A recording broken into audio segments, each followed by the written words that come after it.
Shalom, shalom, Chavrim. Welcome to Treasured Inheritance Ministry with myself, Aliyah. And it is so good to be with you today because I'm continuing on with the all-important series of discussing people of the Bible, people groups of the Bible. And last time I took you into the world of the Ammonites. And if you have not listened to that teaching yet, please go ahead and do so. This is not a follow-on, so you don't need to listen to one teaching before you listen to another teaching at all. So if you're here, you want to learn more about what we're going to be talking about today, then you know what, stay here with me because it's going to be such a great time. And like I said, last time we were looking at the world and the people of the Ammonites, a people whose hearts were really set against the ancient Israelites. And even though they shared a common ancestor, even though we know that the Ammonites were descendant from Abraham's nephew Lot, when we were weaving that string through the Ammonite presence in Scripture, it became so apparent that these people groups that surround Israel were so incredibly important to understand. And you know what? Israel really as a nation had to form and be engaged through, you know, the things that happen with the different people groups that were all around them. Sometimes their interaction with these people groups were very difficult. Sometimes, you know, some of the people of these different nations actually joined themselves to Israel. And we see their presence, you know, fighting in David's army, for example. We see many, many different people of different nations joining themselves to Israel at that time. We know when the Israelites left Egypt, there were people that joined. So we know that there was that happening. But, you know, the ancient Near Eastern world was such an incredible and special world. There was so much happening, and it was so important that Israel was just formed through their interactions with these different nations. And that is why it is so exciting and incredibly important for us that when we read specifically, you know, the Old Testament, we get to those sentences, specifically in the Torah as well, that says, you know, the Ammonites, the Hittites, the Canaanites, you know, they were all there. And we just go, oh, well, you know, it's just a word, or these people were the crooked ones. But these were real people groups, and they had lots of different experiences. And it is so important that we take a look at who they are. And when we actually discover who they are, but they become a lot more human to us, and we can begin to understand them a lot more. And so today I'm going to be taking you into the world of the Amorites.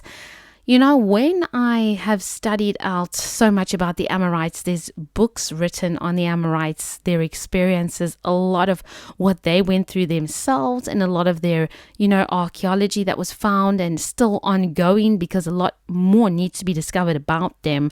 A lot of these people groups, we have limited archaeological findings for them, and we, you know, are trying to still piece together their lives. But when we look at their lives and we discover these things, we realize just how human they really were, and it's so incredibly important to have a look at them. So welcome to the world of the Amorites today.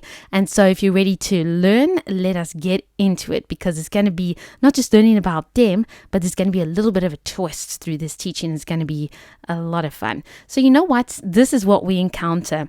In the ancient Near East, borders, wars, invading tribes, and prisoners of war, that's so important, were part of everyday life. You know, border wars were happening. Borders were increasing. Borders were being stretched. Borders were being pushed. You know, there wasn't like we have today, country borders. You can't cross, there's guards and all of these things. Needing a passport wasn't like that in the ancient world, as we know. And tribes and nations were often very much in conflict with each other. And it may seem very easy to discount people as troublemakers, or maybe see them as insignificant, specifically the people surrounding Israel. These people were actually vitally important because Israel formed through these wars. They formed through the border conflicts, the culture, the religious influence of their neighbors, as well as the way that they were to be a called out people. You know, a peculiar nation. Israel had this higher calling. The people of Israel had this higher calling. They were spoken to by Yahweh, and they, you know what, were raised up by Yahweh. And Israel's neighbors, these different kinds of people groups, were often a snare to them. And other times their neighbors were actually used by Yahweh to punish the the Israelites for their disobedience to the covenant that was made with them at Mount Sinai. And that's so important, because when we learn about the Amorites, I'm going to tell you a bit about them, but like I said, there's a little bit of a twist coming, because there is also a connection that I'm going to highlight between the Amorites and the first family of the Hebrews. And this is also important. The first family, of course, of the Hebrews being Abraham's family, the patriarchs' families. And so there are clues that lie in Deuteronomy, and we're going to be looking at these. I'm going to submit the information for you to make a decision, because what I'm going to be sharing with you is so hotly debated on every single side. But it's so important when we look at the Amorites, we're going to be examining that. And the Amorites were, in fact, an incredibly fascinating group of people, and more discoveries and findings are being made, but still need to be made. And I think that, that's the way that it happens when we're looking at cultures that were around some 4,000 years ago, some 3,000 years ago. Of course, we know that a lot is going to be lost in the sands of time. A lot's going to be lost because new cities are built on top of each other. The cities are expanded, and archaeological findings are actually lying underneath those cities. And we can't just go on and dig in those places because people live there now. So we know that there's a lot of things that have been lost, but I do believe a lot of them will be found. So let's get into it. Who were they? Now, who were the Amorites? Now, it's in Genesis 10, verses 15 to verses 20, that state that they, the Amorites, were descendants of Noah's son, Canaan. And this is what it says. It says that Canaan was the father of Sidon, his firstborn, and of the Hittites, Jebusites, Amorites, Girgasites, Hivites, Archites, Sinites, Arvadites, Zemarites, Hamathites. Later, the Canaanite clans scattered, and the borders of Canaan reached from Sidon towards Gerar as far as Gaza, and then towards Sodom, Gomorrah, Admah, Zeboim, as far as Lasha. That is what it says in the Bible in Genesis 10, verses 15 to 20. And it says there that the Amorites were descendants of Noah's son Canaan, and all of these other tribes that we hear about. And I guess that gets a lot of people thinking, because they're saying, well, these people are descendants of Noah. These people are descendants of Canaan, who was also blessed by Noah. Now, these people groups inhabited the land of Canaan when the first Hebrew patriarch Abraham reached the land that Yahweh promised to him and his descendants. And it's interesting how Abraham actually interacted with the people living in Canaan, which is very, very interesting as we zone in on this. If we take time to look at what it says in Torah, and we look at what it says, throughout the book of Genesis, how Abraham is actually interacting with all these people, and some of his relationships are pretty good. He befriended Mamre, Eshcol, and Amna, and they were 3 Amorite brothers, and they were called allies of Abraham, Genesis 14, verse 13. And we know that later his grandson Jacob would tell the story of how he conquered the Amorites, and he captured the city of Shechem from them in Genesis 48. He says that he took it with his bow. He took it from them. And so there are some of them that become allies, and then others of them that are being conquered by the patriarchs. This is before the time, of course, we know, before the time where Yahweh had given that mandate to the Israelites to conquer these people. That happens much later, after the wilderness and when they're going to cross the borders. So it's interesting to see how the patriarchs interacted with people who were already living in the land. That is so important that we need to understand. We need to understand that there were people that were obviously living in Canaan at that time when Abraham went out and he went to go and live there.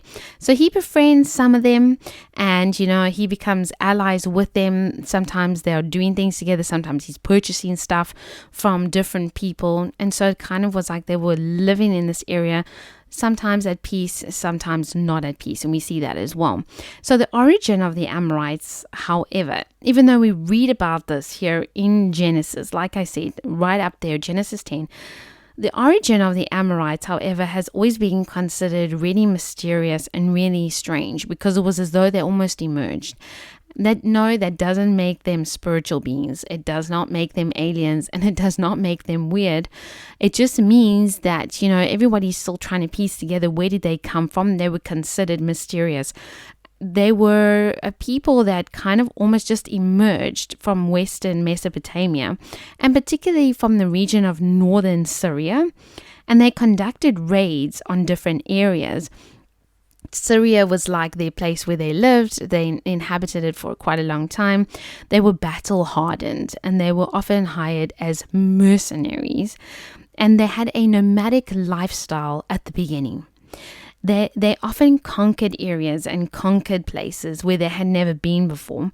And as they conquered these areas, they would move around and settle a bit in those areas. But as they battled and as they got more and more territory, they of course became more powerful. And they became more powerful through their military incursions. They gained more and more land.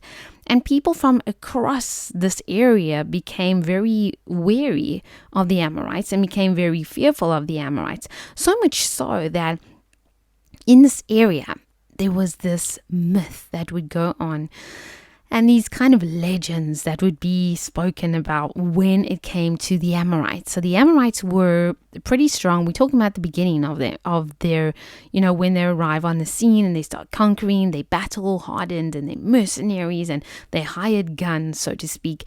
And there's these myths and these legends that are going on round and round about them. And there was this following oracle that was taught about the Amorites. It has been discovered in ancient work. And they said the following about the Amorites. He is dressed in sheepskins. He lives in tents, in wind and rain. He doesn't offer sacrifices, armed vagabond in the steppe. He digs up truffles and is restless. He eats raw meat, lives his life without a home, and when he dies, he is not buried according to proper rituals. Now, I want to just pause there and say that this was an oracle that was spoken. It does not mean that this was exactly how it was, but these myths and these legends and these fearful stories began to be propagated through the different areas, and it kind of struck this fear of the Amorites into people's hearts. And the Jewish commentator Maimoni says that the Amorites were actually the fiercest and the strongest of all the Canaanite people that lived in the Holy Land during the patriarchal age. And the rabbis themselves actually spoke of the Amorites as being strong men of war. And wherever they did descend from, wherever they came from, they were strong and they were war hungry. There is actually no record of what the Amorites called themselves. So that would have also given us a little bit more of a clue of where they were from. But we have no record of what they called themselves. But the Bible calls them the Amorites. And they were also called by different people groups. They were called the Martu or Amuru or Amar. And so eventually this Amorite nomadic lifestyle, which they had for quite some time, initially, it ended and it gave way to Amorite settlements. They started to settle in large cities, and they started to settle in cities like Ebla, which they settled in 1800 BC, and then Mari in 1900 BC. And eventually the Amorites conquered Babylon. And that was a big, big deal, because this time period of settlement became known as the Amorite Era, because their power, their influence, and political rule was completely unmatched. This was the time where their empire, so to speak, was at its strongest. And they had a ruler, and he was from Babylon. He's very, very famous, and his name is Hammurabi, or is better known as Hammurabi. And he succeeded his father, Sin Mubalit, as king. Now, we know that if you know anything about history, or maybe you don't, and this is new to you, that's fine as well.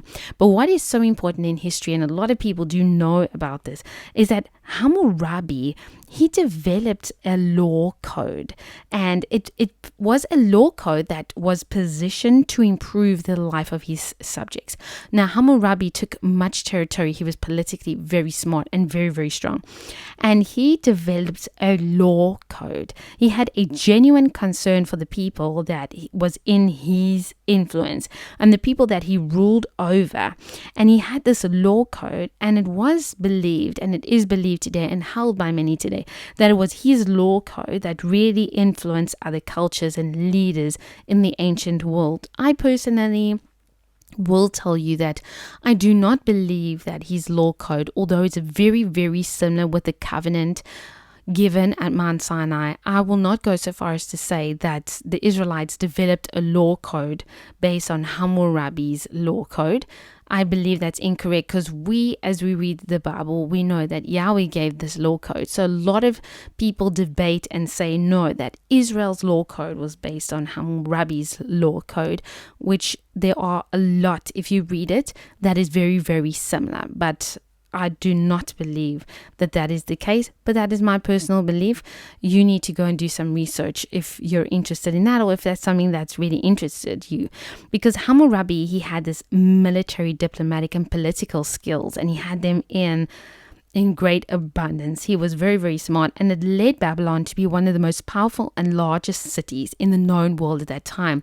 It was Hammurabi who raised the influence of Babylon, and it raised Babylon up. And after he had such a successful rule, and he had this law code that was just given to the people, and he ruled the people well, and his territories were firm, his son took over from him and could not lead the nation as well as his father had led the nation. And, this really led to a lot of invasions that started to happen against the Amorites, particularly against Babylon. And it was the Assyrians, it was the Hittites, it was the Kassites. And eventually what happened was the Amorite era really came to an end. But Amorites continued living in the cities, and eventually the culturally stronger Amorites, which means that those who continued to live in the cities and had quite a high cultural influence and had a very, very strong cultural impact, they became known as Aramines. So other people, other Amorites that kind of, left the cities, began to live more of a nomadic lifestyle again, because there were people that started to do that. They just left and started to do their own thing when Babylon fell and the Amorite era ended. There was these people that they left and they went back to almost a semi-nomadic lifestyle. But then there were those that were kind of cultured. Think about it as just being this nomad that's living out there, and you come to live in a city, and these cities were well fortified and they had homes. Beautiful homes, a lot of archaeological discoveries in these areas, and they had these beautiful homes, and the culture almost increases, and just the knowledge increases, the dignity increases, and just what's happening just is, raised up to a higher level. So those kind of people became known as Aramines. Now, the great power and the influence of the Amorites actually lasted for quite some time. It lasted from 2000 BC until 1595 BC. So it was just over 400 years that the Amorite era was the strength of the whole known world at that time. So we're not just talking about a tiny little tribe of people, or just this tiny little unit of people that are just continuing on. We're talking about a people that ruled, that had a big empire, that had strong influence, that were almost at the top of everything. And what needs to be noted is that, and this is super important, what I'm going to tell you now, that the term Amorite was still in use even after 1595 BC, even after Babylon was conquered and the Amorite era ended, and they didn't have that political and cultural influence anymore that went to the other nations. Even though that ended, the word Amorite was still in use, and we find it especially in the Bible during the Israelite Exodus and then the conquest in Joshua and Judges. Now, if you consider, there is again a debate between when the Exodus date really happened. There's a later date and then there's an earlier date. Wherever you fall in between that period is going to influence how you would determine what the Israelites and Amorites were up to at that time period. But the truth is that the term Amorite became synonymous with nomadic tribes that threatened established communities.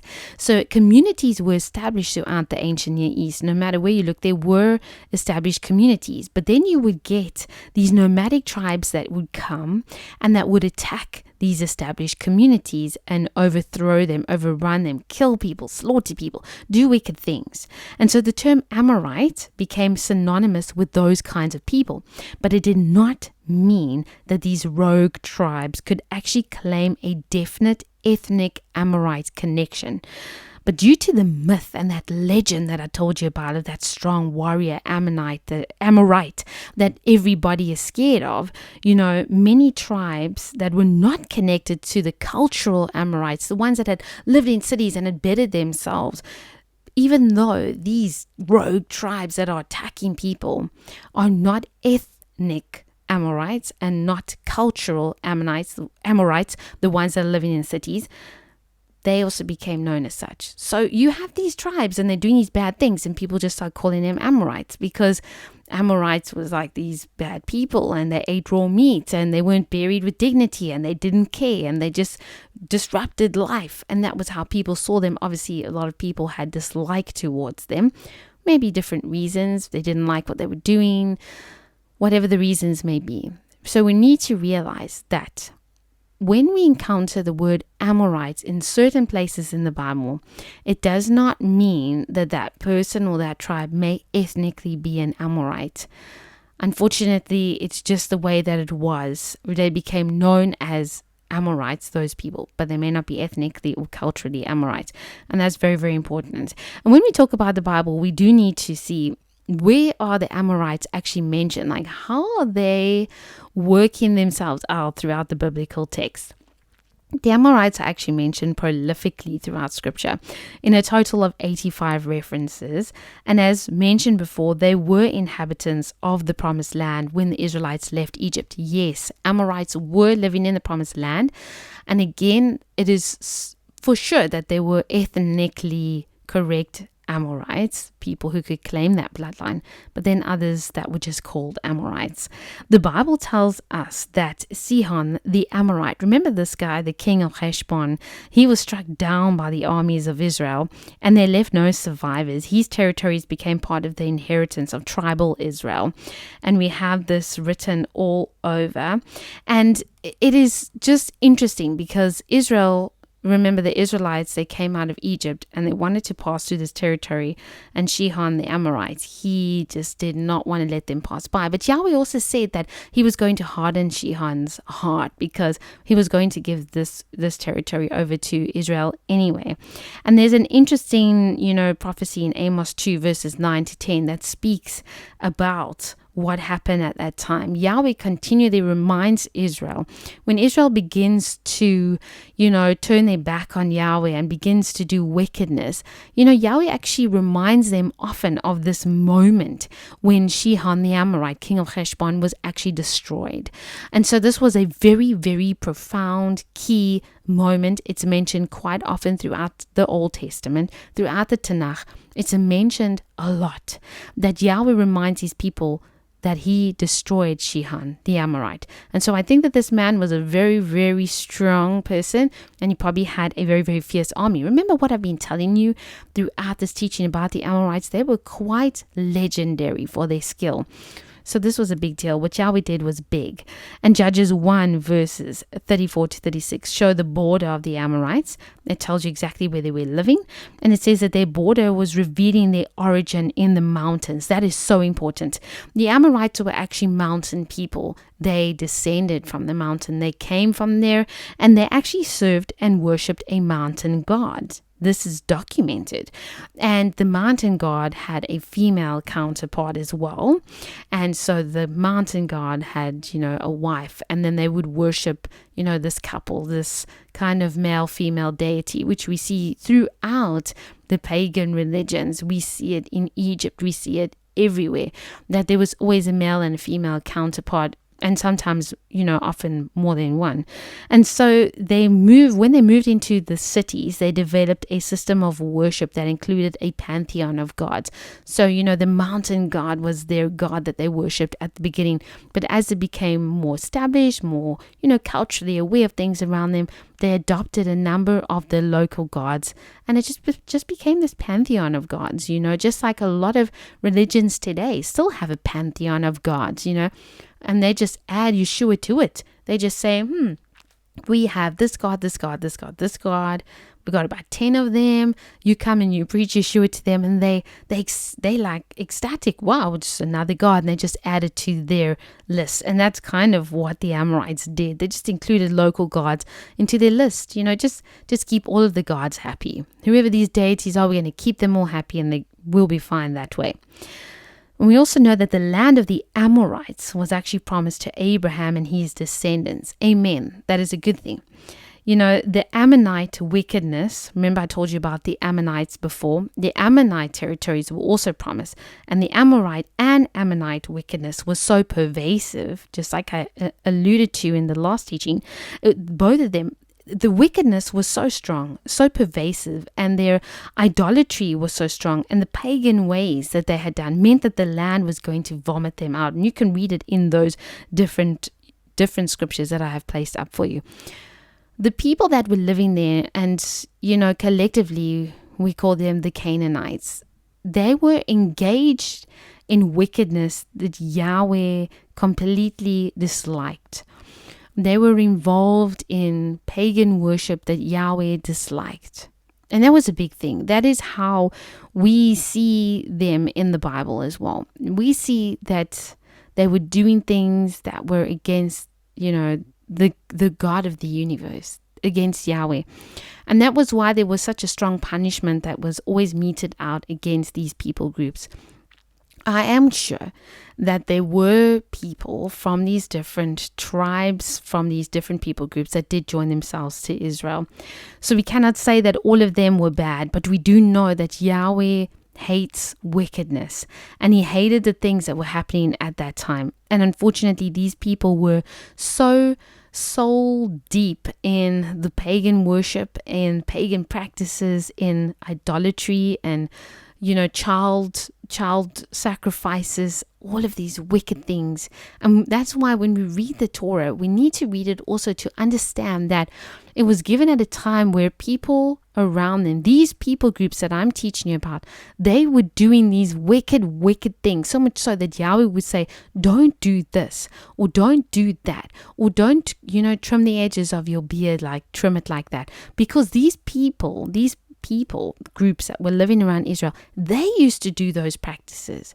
And that's why we need to understand who these people were and what they were doing and how they were conducting themselves to better understand the Old Testament. So important.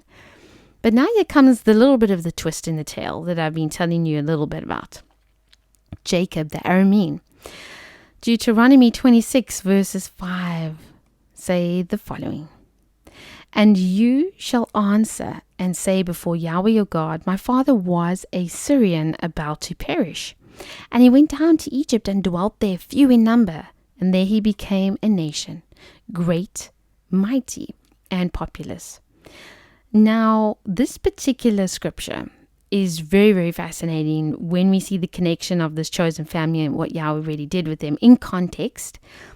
Totally in context. Deuteronomy 26 outlines the process for when you give your first fruit offerings. That's why I have fruit at the back of this. It's all about what do you do when you've entered the promised land, when you've settled the promised land, and when the Israelites, what they had to do with the ground and the fruits and everything. So it outlines the process for the first fruit offerings once the Israelites were living in the promised land. And once they brought their offering, they had to make this declaration in this verse. They had to state that although their patriarchs had been but sojourners, they were taken from Syria, they had become a mighty nation because Yahweh had chosen them.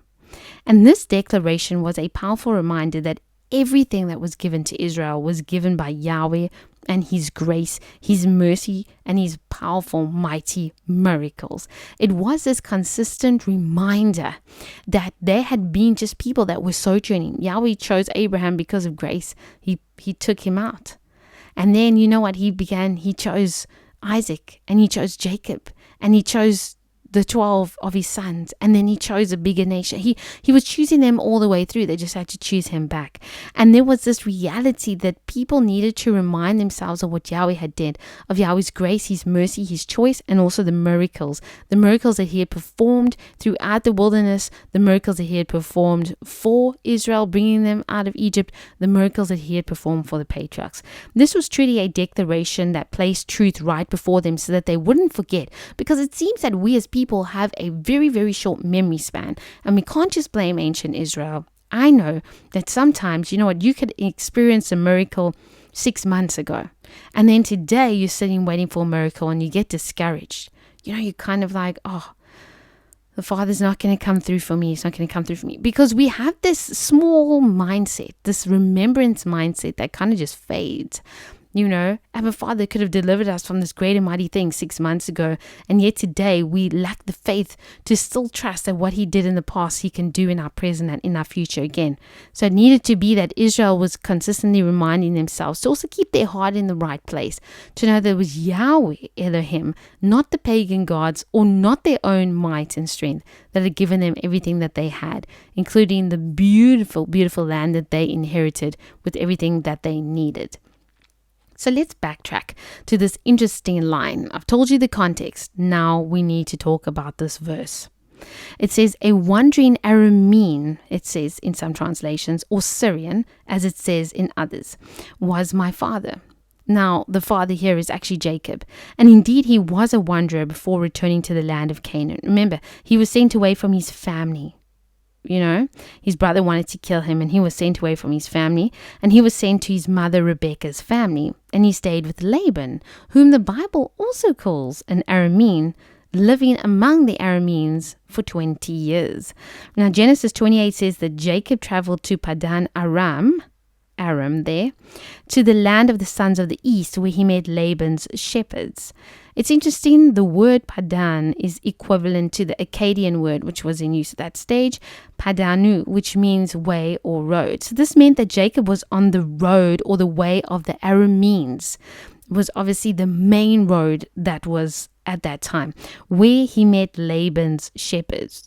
Laban was called an Aramine, which meant that Rebekah, his mother, was also an Aramine or Syrian, and to go further back, so was Abraham.